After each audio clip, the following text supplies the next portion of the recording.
এসব লাল পতাকার ভণ্ডামি বন্ধ করতে হবে। ধর্মীয় কথা তুলে সংবিধানে দুই একটি শব্দ যোগ করিয়ে হাটাজারি পটিয়া মাদ্রাসার বিভিন্ন একটু রাউন্ড দিয়ে ভোট ব্যাংক কালেক্ট করে তারপরে ঘরে গিয়ে ব্যাংক ব্যবসা থেকে শুরু করে আওয়ামী লীগের সাথে আঘাত করে সবকিছু এই ধরনের ভণ্ডামি রাজনীতি আমরা করতে চাই না। কার্ল মার্কস যে আমাদেরকে সামাজিক জায়গায় যে বৈষম্য মূলোৎপাটন করার কথা বলেছিলেন, এই ভিত্তিতে কিন্তু জুলাই আন্দোলন হয়েছিল। ব্যানারের নাম ছিল অ্যান্টি ডিসক্রিমিনেশন। আমরা বৈষম্য বিরোধী একটি সমাজ চাই। আমরা লাল পতাকা দিয়ে বিএনপির দুই একটি সিটের ভিক্ষা চাইতে এই লাল পতাকা বাংলাদেশে প্রতিষ্ঠা করা হয় নাই। আপনাদেরকে এখনো আমরা সম্মান করি। যথেষ্ট বয়স হয়েছে আপনাদের, যথেষ্ট পড়াশোনা আছে আপনাদের। রাশিয়া চায়না থেকে শুরু করে কিউবা থেকে সকল বিপ্লবের ফুলঝুরি আপনাদের মুখস্থ। আল্লাহর দোহাই লাগে এসব ফুলঝুরি লাল পতাকাকে আপনারা দুই একটা সিটের কাছে বিক্রি করে দিবেন না। বাংলাদেশের তরুণ যুবা যারা অর্থনৈতিক শোষণ থেকে মুক্তি পেতে চায়, অর্থনৈতিক শোষণের যারা লাল পতাকার নিচে আশ্রয় দেখছেন, স্বপ্ন দেখছেন, আপনাদের ইতিমধ্যেই আপনাদের ভুল থেকে জেগে ওঠার সময় হয়েছে। আমরা আমাদের যে রাজনৈতিক লাইন সেখানে যোগ করেছি। আমরা একটি বৈষম্যহীন অর্থনীতি চাই। যারা বাংলাদেশের মানুষের টাকা লুট করেছিল তাদের বিচার চাই। যারা লুটেরা অর্থনীতি বাংলাদেশে বাজে পাহারাদার, নব্য পাহারাদার হয়েছে, আমরা তাদের বিচার চাই।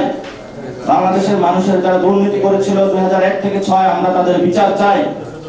বাংলাদেশে ধনী গরিবের যে বৈষম্য সেটা আমরা কমিয়ে নিয়ে আসতে চাই।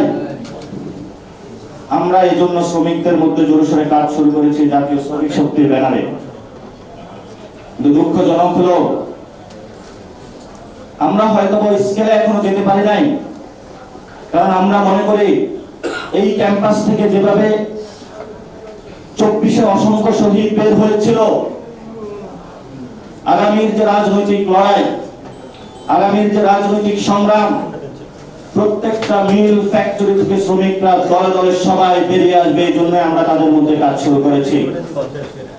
অনেকেই মনে করে ট্রান্সপোর্ট অ্যাসোসিয়েশন, বাস মালিক সমিতি, নৌ সমিতি এগুলো যদি দখল করে রাখতে পারি তাহলে ঢাকায় 10 লাখ লোকের সমাগম করে সরকারকে একটা বেকায়দা ফেলিয়ে আমি আমার কাজটা আদায় করে নিব। কিন্তু আপনারা গণঅভ্যুত্থানে একটা বিষয় লক্ষ্য করেছিলেন, আমরা যখন বাড্ডা জোনে ছিলাম, চায়ের দোকানদার যে ছেলেটা ওই যে কেটলি নিয়ে আসে চায়ের কাপগুলো পরিষ্কার করা যায়, তারা প্রথমেই কিন্তু যুবলীগের শেল্টারে ছিল। আওয়ামী লীগের একটি উদ্ধৃত ইকোনমি ছিল, যে ইকোনমির মধ্যে তাদের জীবনযাত্রা জড়িয়ে ছিল। কিন্তু আমাদের সামনে গিয়ে এই লোকগুলা যখন দেখলাম পুলিশের সামনে দাঁড়াচ্ছে, ছাত্রলীগ, যুবলীগ, আওয়ামী লীগকে শক্তভাবে প্রতিহত করছিল, তখনই আমরা বুঝেছিলাম বাংলাদেশের খেলা ঘুরে গিয়েছিল। 90-এর গণঅভ্যুত্থানেও যারা শহীদ হয়েছিল, যারা এই ধরনের আবেদনটা নিয়ে এসেছিল, তারা ছিল শ্রমিক শ্রেণী। তো যারা আপনারা এই যে শ্রমিক শ্রেণীকে বাস, ট্রাক, রেল শ্রমিক সংগঠনগুলো করায়ত্ত করে মনে করছেন যে রিফর্মের বিপরীতে গিয়ে বাংলাদেশ আরেকটি স্বৈর শাসনের পথে নিয়ে যাবেন, এই লোকগুলাই আপনাদের দিকে আবার ঘুরে তাকাবে। তখন আপনাদের পালানোর পথ আপনারা পাবেন না। এটা ইতিহাসে ঘটেছে, এই শিক্ষাটা আপনাদের নিতে হবে। আমরা বিএনপি জামায়াত কারো বিরোধী নই। আমাদের এনসিপির সুস্পষ্ট জায়গা হলো আমরা বাংলাদেশে একটি ভালো ডিফেন্স পলিসি চাই। যে ডিফেন্স পলিসির মধ্য দিয়ে আমাদের যে 18 কোটি জনতা রয়েছে তাদের নিরাপত্তা আমরা পাবো।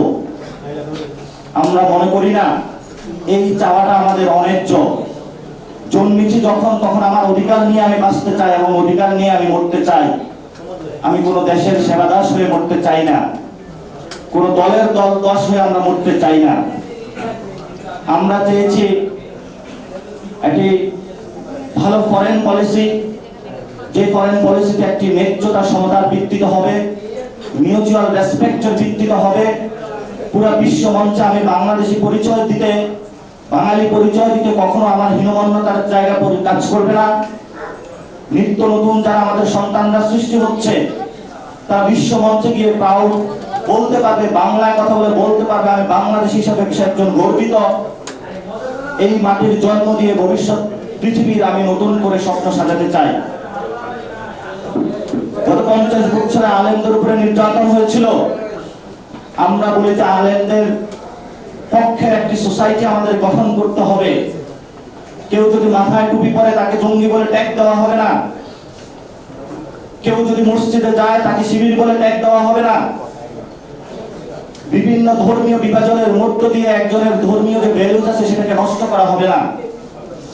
এই জন্য যারা ইসলামের বিপক্ষে দাঁড়াবে, আমরা বলেছি এখানে প্রো ইসলামিক, এখানে যেহেতু মাটির মানুষের 90% মুসলমান, তাদের একটি সোসাইটি আমাদের প্রতিষ্ঠা করতে হবে। এটা আমরা অন্যায্য মনে করি না। আমরা শুধু মুখে মুখে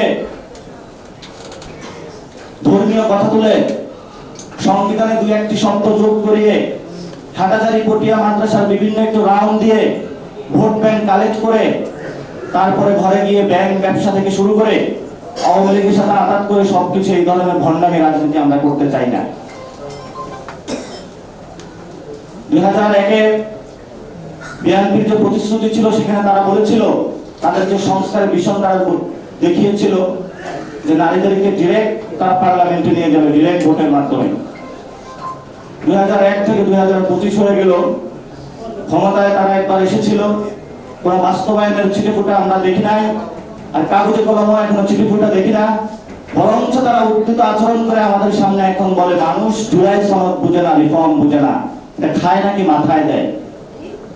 এইসব যারা বুঝে না, বর্তমান যুগের সাথে যারা তাল মিলিয়ে চলতে পারে না, আমরা তাদেরকে বলবো আপনাদের রিটায়ারমেন্টের সুযোগ চলে এসেছে, সসম্মানে বিদায় হন।